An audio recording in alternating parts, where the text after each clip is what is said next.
Баршаңызға қайырлы күн, құрметті менің көрермендерім, каналыма қош келдіңіздер. Бүгін сіздермен мерекелік той жиындарға осындай үлкен порцияда, үлкен көлемде керемет, өзі сочный, мощный, тіпті дастарханда суына дейін қалмайтын керемет салаттың рецептісімен бөлісемін. Негізі бұл салаттың рецептісі менде болған. Қанша рет жасап түсірсем де, енді көпшілік қыз-келіншектерге ұнайтын керемет салаттарымның бірі. Міндетті түрде жасап көріңіздер. Сіздерге көкөністердің грамдарын, мөлшерін мен видео астында толық жазып қалдырамын. Мінекей біздің балғын көкөністерімізді осылай дайындап алдық. Қажетті заттарымызды ең алдымен қиярды тураудан бастаймыз. Балғын қиярымызды осылай кәдімгідей дөңгелетіп турап шығамыз. Келесі кезекте балғын қызанағымызды тураймыз. Қызанақты да осылай ірілеп, жапырақтап турап аламыз. Бұл салатқа қызанақтың етті, тәтті түрін алғандарыңыз дұрыс. Көбінесе теплицадан шығатын қызанақтардың онша дәмі бола бермейді. Мінекей осылай салатымызға турап қосамыз. Және де осындай маринадталған, тұздалған қияр деп жатамыз ғой. Оны да дәл жаңағы балғын қияр секілді кәдімгідей дөңгелетіп тураймыз. Неге бұл салатқа екі түрлі қияр қосылады деп жүрмеңіздер, екеуі де салатқа өте дәмді, бір керемет дәм береді. Одан кейін келесі кезекте піскен етті саламыз. Сиырдың піскен еті мендегі. Негізі ет қоспай қоюға да болады, немесе етті маринадтап, қуырып қосуға да болады. Мінекей етімізді де осылай жапырақтап турап салатымызға қосамыз.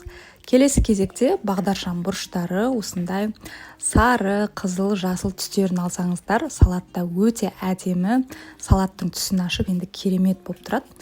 Мінекей видеода көрсетілгендей тәтті бұрыштарымызды осылай жапырақтап ірілеп тураймыз.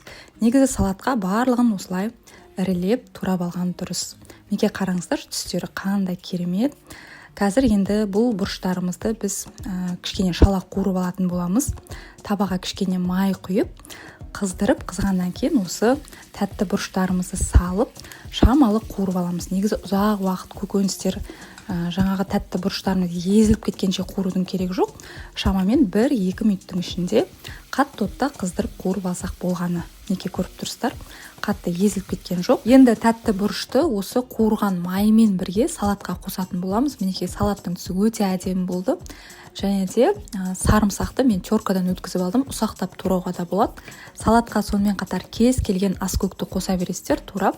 Менде бұл жерде петрушка немесе кинза да қосуға болады. Сонымен қатар салатқа қосуға бізге дайын сәбіз салаты керек болады. Корейский морковча салаты бұл жерде.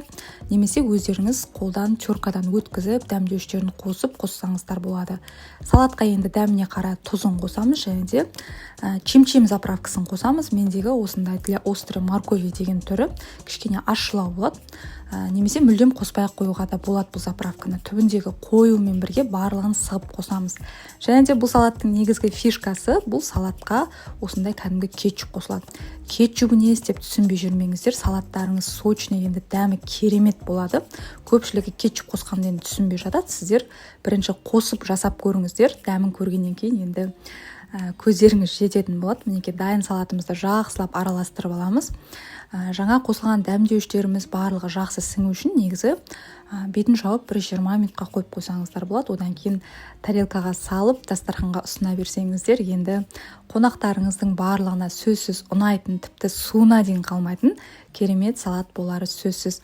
Міндетті түрде той жиындарыңызға, мерекелік дастархандарыңызға дайындап көріңіздер.